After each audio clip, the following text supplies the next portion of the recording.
Bonjour à tous. Le propos tenu dans cette vidéo est un avis personnel, et pour information, je suis un inconditionnel de Brassens et de cette chanson. J'ai néanmoins fait en sorte que mon jugement soit plus porté par la raison que par mes émotions. Alors, pour rappel, Les Passantes est une chanson de Georges Brassens sortie en 1972, dont les paroles sont tirées d'un poème d'Antoine Paul, publié en 1918, avec 2 strophes en moins. Dans le poème, l'auteur évoque à la première personne les femmes croisées au quotidien qui lui ont tapé dans l'œil, avant de disparaître pour vaquer à leurs occupations. La veille du 8 mars 2018, à l'occasion de la Journée internationale des droits des femmes, est publié sur la chaîne Vevo de Georges Brassens un clip illustrant cette chanson. Le clip est réalisé par une photographe et réalisatrice belge, Charlotte Abramoff, 24 ans au moment de la sortie du clip, qui a notamment réalisé des clips d'Angel comme Je veux tes yeux ou bien Balance ton quoi. Pour résumer le clip, je laisse la réalisatrice elle-même en parler. La volonté du clip, c'était d'emmener dans un maximum de tableaux photographiques possibles en 4 minutes et quelques. J'avais vraiment cette envie de faire comme une ode à la femme, à sa liberté, à sa diversité, et du coup d'essayer de représenter le maximum possible de femmes dans ce clip, de tout genre, de toutes sortes, de toute allure, de toute couleur et de tout métier aussi. Alors, tout cela est vrai, mais il y a de nombreux points qui me gênent au regard des images du clip, du message transmis, et surtout des libertés prises par rapport au texte. Le poème est constitué, comme le clip, de photographies, métaphoriques, de moments furtifs durant lesquels un homme s'imagine des romances avec des femmes. C'est un poème à consonance romantique dans lequel l'homme idéalise la femme dans sa représentation, que ce soit en termes de grâce, de beauté, de fragilité, de tendresse, de promesse d'amour. Et c'est cette représentation idéalisée, réductrice, de la femme qui semble déplaire à Charlotte Abramoff, et qu'elle essaye donc de démonter tout du long. Le clip se veut féministe, comme le dit elle-même sa réalisatrice. On va parler de ce clip, j'allais presque dire féministe. Oui, oui, on peut le dire, c'est pas un mot qui me fait peur. Donc dans le clip, Charlotte Abramoff décide de casser cette image lisse et stéréotypée des femmes. Cette image féminine, j'ai envie de dire, en montrant des femmes au corps disgracieux, de tous les âges, des femmes qui font de la boxe. Alors, cette volonté d'inclusion serait encore acceptable si les images n'étaient pas constamment en train de démonter le message initial du texte, qui est, je le rappelle, une ode toute simple à l'inconnu croisé qui nous a tapé dans l'œil. Car en effet, que penser des images délibérément choisies au moment d'illustrer certaines paroles? Par exemple, dans la svelte silhouette et si gracieuse et fluette. Pendant lesquelles on voit une femme en sous-vêtements qui contracte son biceps de manière virile, puis un fessier rebondissant de femme mûre ayant de la cellulite, le contraire de fluette. Juste après, on voit des boxeuses s'affronter alors que le texte Qu'on en demeure épanoui. exprime la sensation de béatitude dans laquelle on se retrouve après avoir croisé quelqu'un qui nous a plu. Je comprends l'ironie, je comprends l'intention de briser la représentation classique de la femme qui serait, selon certains standards, définie par une certaine douceur, l'élégance, la séduction, la beauté. Mais ici, c'est fait de façon tellement peu subtile, de façon tellement appuyée, que ça en devient forcé et donc risible. Allant dans ce sens, on aperçoit au début du clip Marion Séclin, une vidéaste et militante féministe, qui semble avoir choisi de se montrer de façon négligée. Justement, peut-être trop négligée à mon sens, de sorte que son message initial qui était « J'ai le droit de dire merde aux conventions sociales, de m'habiller à l'arrache, d'être naturel, de ne pas chercher à plaire aux hommes ou à quiconque », n'a au final pas la portée escomptée. Probablement parce que son laisser-aller vestimentaire, capillaire et cosmétique est excessif, forcé, et en devient contre-productif. On aperçoit également dans le clip d'autres personnalités qui se revendiquent féministes, comme Angel, Alice Pfeiffer ou Claire Laffut. Charlotte dit également ceci. J'avais envie qu'on ne soit pas que dans un truc contemplatif où les femmes sont juste là pour être regardées. Sous-entend-elle pas comme dans le texte ? Je ne sais pas. Mais de toute façon, je suis pas d'accord avec elle. Au contraire, le clip est très contemplatif et les figurants sont trop statiques. Tout est pensé pour faire un beau plan, un tableau, C'est une succession de photographies, comme elle le dit au début de l'interview. Tout est figé. Mais qu'elle soit aussi, qu'elle soit dans l'action, qu'elle soit dans le sport, dans un métier, des métiers parfois qui sont dits d'hommes, entre guillemets, comme le métier de pompier ou quoi. Certes, son intention était qu'elle soit dans l'action. Mais paradoxalement, la femme pompier en plein brasier est fixe. Le groupe de jeunes au regard empreint de défi est fixe. Sur les paroles « Au cœur qui doivent vous attendre ». Les ados sur le terrain de basket sont fixes, au regard désabusé. Or, pour illustrer sa volonté de montrer des femmes dans l'action, Charlotte aurait dû au contraire les faire jouer au basket, pour créer le contraste entre les femmes attendant passivement leur Jules dans le texte, et les femmes dans la réalité qui auraient été en mouvement, sous-entendu qui sont actives dans la séduction. Enfin, pour appuyer l'intention féministe, on voit des images d'archives de la lutte des femmes dans le monde, de Simone Weil. Ces images sont montrées au moment des paroles. Il est rare qu'on se souvienne des épisodes du chemin. Faisant référence aux droits gagnés par les femmes concernant notamment la contraception et l'avortement. En choisissant de montrer ces images, Charlotte Abramoff inscrit son clip dans un plaidoyer pour la libération de la femme. Ce qui est plutôt malvenu à mon sens, au vu du propos initial de la chanson. Mais j'y reviendrai. Par ailleurs, certaines images du clip allant dans le sens label féministe tombent dans un écueil, la vulgarité.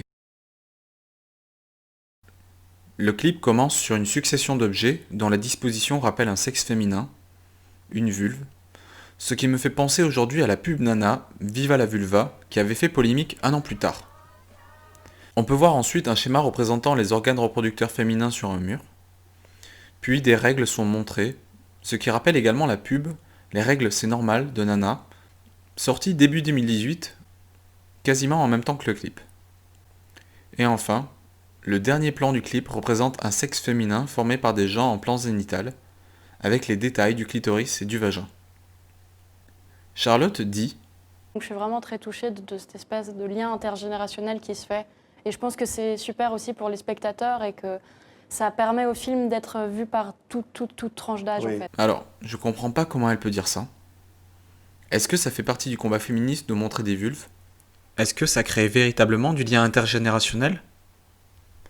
D'accord avec le fait de faire découvrir Brassens et introduire les plus jeunes à la poésie, mais pas par l'intermédiaire de ce clip. Et puis, c'est pas comme si la chanson se suffisait déjà à elle-même, par son vocabulaire simple, abordable, son propos intemporel. Mais ce qui me gêne surtout, c'est pourquoi de telles images pour illustrer cette chanson ? Comment passe-t-on d'une chanson mélancolique sur l'attraction éphémère pour une personne à des dessins d'appareils génitals féminins, des représentations de vulves et des pantalons imbibés de sang menstruel ? Et est-ce que ce genre de représentation va réellement dans le sens de la libération de la femme ? À mes yeux, Charlotte Abramoff confond libération de la femme et vulgarité. Et ça me rend triste que l'on m'inflige ce genre d'image à l'écoute d'une jolie chanson, aux propos simples et séculaires. C'est une chanson emplie de pudeur, de finesse, de délicatesse pour la gente féminine. C'est le texte d'un grand timide qui exprime ses sentiments par le biais d'une poésie. Et certes, le poète fantasme la gente féminine et occulte ses côtés plus prosaïques, mais justement, c'est de la poésie. Qui n'est jamais tombé sous le charme d'une personne de telle sorte qu'on en oublie tout le reste, qu'on ne remarque plus que la beauté de l'autre, ses gestes, son sourire, son parfum, de sorte qu'on en oublie tous les obstacles qui se dressent entre la réalité et cette idylle imaginaire. Dans le clip, où est passée cette dimension romantique et fantasmatique ? Ce qui m'a le plus interpellé et attristé dans son interview, c'est qu'à aucun moment Charlotte ne parle du texte, de sa beauté. Il n'est jamais question de la chanson, cette chanson intemporelle, sa mélodie douce et mélancolique, de l'interprétation vocale de Brassens, tendre, tout en retenue. Durant toute l'interview, elle n'a à la bouche que les femmes et la vision qu'elle a voulu dépeindre, de manière presque obsessionnelle. Je dirais que mon message, c'est vraiment une invitation à ouvrir son esprit. Que doit faire un homme pour être féministe ? C'est très simple en fait. Il doit ouvrir son esprit. À essayer de déceler chez soi qui conçoit les mécanismes de pensée qui peuvent être parfois ancrés en nous et qu'on peut parfois avoir des pensées sans s'en rendre compte qui vont peut-être pas forcément dans le sens de la liberté de la femme. Et vraiment inviter à voir tout type de femmes et vraiment à se dire qu'en fait, des corps, c'est beau, quelque forme qu'ils aient, c'est beau. Une femme pompier, ça ne devrait pas poser de problème non plus. Mais qui a dit que c'était un problème d'avoir des femmes pompiers ? Est-ce que son but est de promouvoir des quotas hommes-femmes au travail ? Il est connu que les postes les plus pénibles et les plus dangereux sont beaucoup plus occupés par les hommes. Mais se demande-t-elle quelles sont les réelles causes de ce genre de fait ? Au nom de quelle femme parle-t-elle et à qui s'adresse-t-elle en montrant des femmes faisant des métiers masculins et en disant de s'ouvrir l'esprit et de s'habituer à ce genre de représentation ? Dans un métier, des métiers parfois qui sont dits d'hommes, entre guillemets, comme le métier de pompier ou quoi. Et je voulais vraiment montrer que c'est ce genre de représentation qui serait chouette de plus voir pour que vraiment ça devienne presque banal en fait et qu'on ne se pose plus la question de une femme devrait faire ci ou devrait pas faire ça. Donc si je comprends bien, il faudrait plus de femmes qui font des choses connotées masculines ? Mais dans quel but ? Est-ce que les femmes en ont envie d'ailleurs ? Les femmes sont-elles discriminées des recrutements de pompiers ? Sont-elles moquées ou mal vues ou recalées des clubs de boxe ? Et surtout, l'idéal féminin est-il de faire des choses de mecs ? Ne devrions-nous pas reconnaître qu'il y a des domaines de prédilection pour les garçons et des domaines de prédilection pour les filles ? Ne devrions-nous pas nous servir de nos complémentarités plutôt que vouloir tout uniformiser ? C'est surtout un regard bienveillant sur la femme et une vraie volonté de montrer qu'il ne doit pas y avoir de barrière pour la femme et montrer que c'est important qu'elles soient toutes représentées, qu'elles aient toute la parole et que surtout on arrête de porter de jugement de valeur sur elles. Mais de quoi parle-t-elle ? J'essaye de comprendre son message, mais je n'y arrive pas. C'est trop abstrait pour moi. De quoi parle le clip au final ? Des femmes ? De la libération de la femme et de la lutte féministe ? Du vivre ensemble ? Des problèmes de sous-représentation des femmes dans certains métiers ? De grossophobie ? De racisme ? Eh bien, pour moi, en surface, ça parle de tout, et en substance, ça ne parle de rien. L'important, c'est juste de caser le plus de choses possible, et faire preuve de démagogie en prenant le vivre ensemble, sans souci de cohérence ni de respect vis-à-vis du matériau initial. Que l'on soit bien clair, Charlotte n'a pas l'air dotée de mauvaises intentions, mais j'ai l'impression qu'elle ne comprend pas elle-même la thèse qu'elle défend, ce qu'elle tente d'accomplir avec ce clip. On voit qu'elle est hésitante dans la façon de s'exprimer. Elle est jeune et ses idées peuvent évoluer, mais celles-ci sont encore très brouillonnes, incohérentes, et surtout ne reposent sur rien de concret. Aucun argument. Que viennent faire dans cette chanson des revendications comme « Toutes les femmes doivent être représentées », « Il faudrait banaliser le fait de voir des femmes faire des métiers dits d'hommes », « Il faut démonter nos mécanismes de pensée qui ne vont pas dans le sens de la liberté de la femme ». Quoi ? En montrant des règles, des vulves, des appareils génitaux féminins ?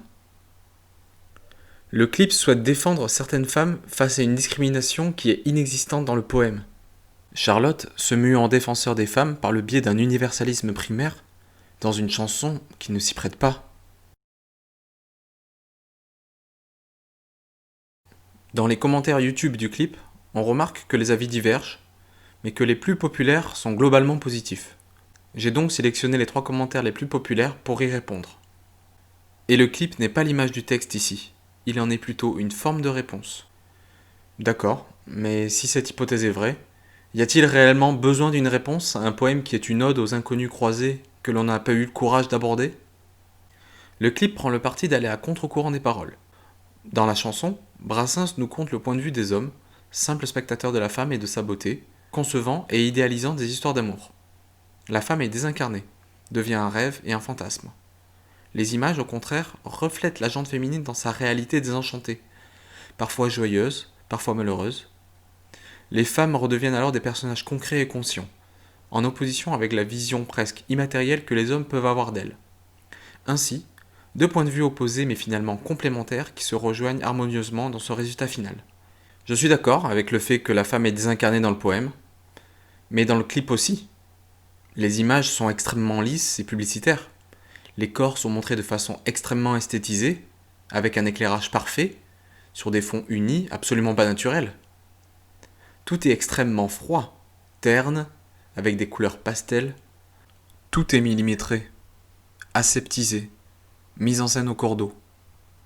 Dire que les femmes redeviennent des personnages concrets et conscients, c'est faux. Elles sont toujours vides de toute substance et figées dans des tableaux, pour reprendre le terme de Charlotte. Le poème est le point de vue d'un homme, c'est vrai. Un homme romantique qui fantasme de jolies passantes, donc les déshumanise, c'est vrai aussi. Charlotte, elle, se dit la porte-parole de toutes les femmes. Or, le clip est du point de vue d'une femme, son point de vue, mais pas du point de vue des femmes. C'est le point de vue d'une femme qui se dit féministe et qui croit que cela signifie démonter tout ce qu'a pu dire un homme dans sa vision romancée des femmes, même si c'est une vision flatteuse.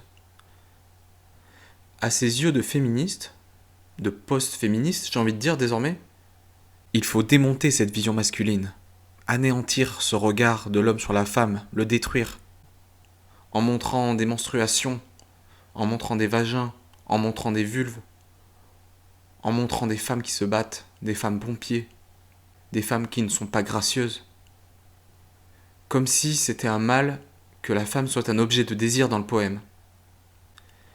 Mais paradoxalement, si l'homme du poème ramène la femme à son charme et à son attractivité naturelle, c'est bien la féministe qui ramène et réduit la femme à sa vulve. En fait, il doit ouvrir son esprit et simplement considérer qu'une femme est un être humain normal, c'est-à-dire un être humain équipé d'un cerveau comme lui, et qui a juste en fait des seins et une vulve. Et enfin, les deux points de vue ne sont pas complémentaires, parce que l'un essaye d'effacer l'autre, de le museler. Parce qu'au nom de je ne sais quelle théorie, il serait réducteur pour les femmes de leur dédier des mots qui les complimentent.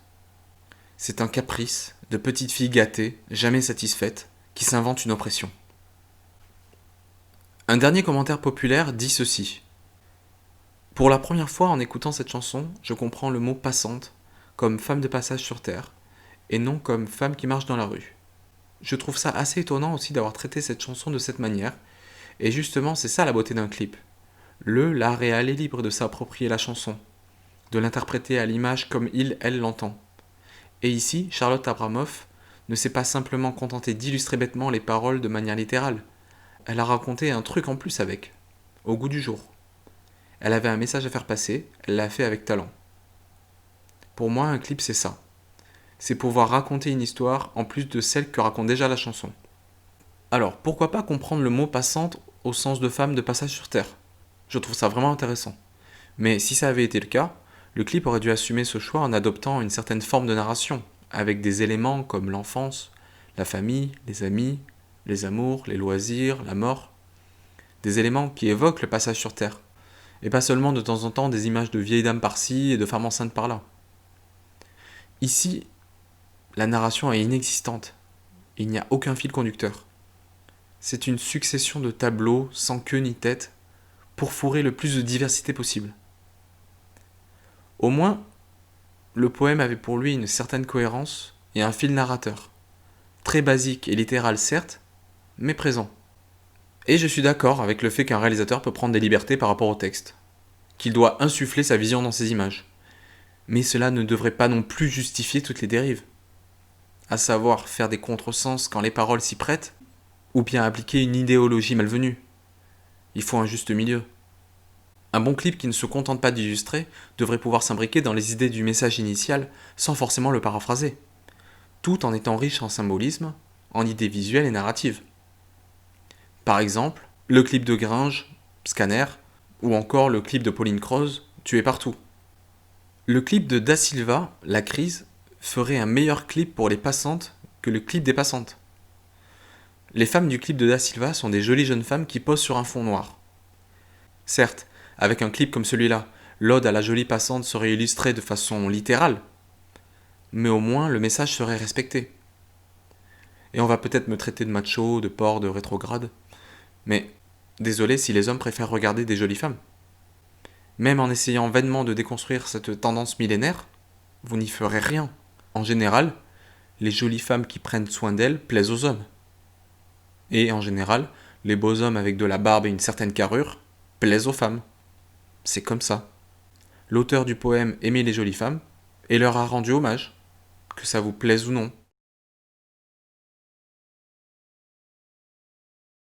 Mais alors, jusqu'où peut aller la réinterprétation du texte d'une chanson? Que fait-on du matériau de base? Le clip est, d'après les mots de la réalisatrice, une ode à toutes les femmes. Mais le texte est surtout une ode à l'inconnu croisé, quel que soit son sexe, au béguin qu'on peut avoir pour quelqu'un, en tant que fille ou garçon. Au contraire, le clip, lui, est gynocentré. On voit des femmes, les figurants masculins se comptent sur les doigts de la main, cela renforçant la volonté bien visible de matraquage post-féministe. Et parfois, les situations filmées tentent de coller littéralement aux paroles, mais toujours en les réinterprétant. Ce qui n'est pas mal en soi, mais ça efface tout bonnement le point de vue masculin présent dans le poème, au lieu de s'y intégrer. Il n'empêche que j'aime bien certaines idées d'illustration, comme par exemple au vers. À celle qu'on connaît à peine, qu'un destin différent entraîne. Évoquant normalement le fait que la femme disparaît pour vaquer à ses occupations, le clip fait le parallèle entre une caissière anonyme, donc celle qu'on connaît à peine, et une actrice qui a gagné un César, ce qui crée un bon parallélisme. Ici, le destin étant différent pour chacune de ces deux femmes. Aussi, lorsque l'on voit une femme soutenant un vieillard au mot « À la compagne de voyage », nous pouvons interpréter cela comme une épouse ou une soignante qui accompagne le monsieur dans les derniers moments de sa vie. Pour les paroles, à celles qui sont déjà prises et qui vivant des heures grises. On peut voir une femme coincée dans une boîte trop petite pour elle, et à la façon dont elle se retrouve dans le noir, l'allégorie d'une femme battue anonyme, même si le texte évoquait plus généralement une femme qui n'est pas heureuse en couple. Mais pourquoi pas? Aussi, à un moment donné, on voit une femme qui crie devant un T-Rex, illustrant les paroles « Au baiser qu'on n'osa pas prendre ». Cela fait-il référence à la drague de rue, voire au harcèlement de rue? Je n'en sais rien, peut-être que j'extrapole. Après, au vu du message de la réalisatrice, peut-être pas tant que ça. Parmi les points positifs, on peut donc citer l'effort pour réinterpréter certaines paroles, même s'il n'y a pas de narration claire ni de mise en relation faite avec le texte d'origine. Aussi, quasiment toutes les images sont au ralenti, et cette volonté de vouloir prendre son temps, d'essayer de fixer l'instant comme le fait le poème, est appréciable. C'est un clip qui est travaillé, avec de bonnes idées visuelles, mais à l'esthétique très publicitaire.